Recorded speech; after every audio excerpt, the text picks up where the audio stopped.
Hey guys, welcome back to my channel again. I'm back with another tutorial and another exercise on CodingBat for Python as a warm-up. For today's exercise, we're going to do the last one, which is Front3. Let's see what it is and how we can possibly solve this. So, given a string, we will say that the front is the first three characters of the string. If the string length is less than 3, the front is whatever there is, whatever is there. Return a new string, which is 3 copies of the front. So here, a function is given with a string of Java, and then if it's a 3 as a minimum, we just want to triple it. But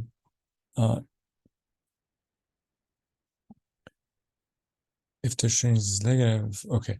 If the string is less than 3, we just want to return our string. So let's say first we need to check if our string is less than 3 or not.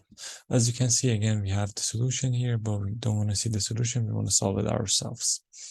Okay, so let's just check if our string is less than 3 or not. So if the length of the string is a less than 3, if it's less than 3, we just want to return our string. We want to return it back. We don't want to do anything.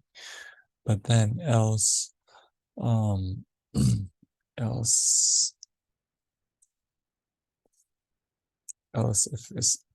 if our string it's equal or bigger than 3, we just want to return our string from anything from beginning up to the third. So it's going to be our index 0, 1, and 2, and then we want to multiply that.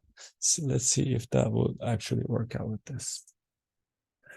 Okay, as you can see, there is one thing wrong with this, and we can, okay, so in this one, so again, if we have just one letter, we still have to triple it. So we can just multiply it with 3, and then that should be possibly fine. Okay, as you can see, this is also the solution. Let's see how they solved it. Okay, so they solved it in just a little different way, but this is also another way that we can possibly solve this. Thank you for watching this walkthrough over this exercise. Please, if you enjoyed it, subscribe to my channel for more content, and give me a like, and then comment below if you have any other question or if you want me to solve any Python or Java question. Thank you for watching this video again.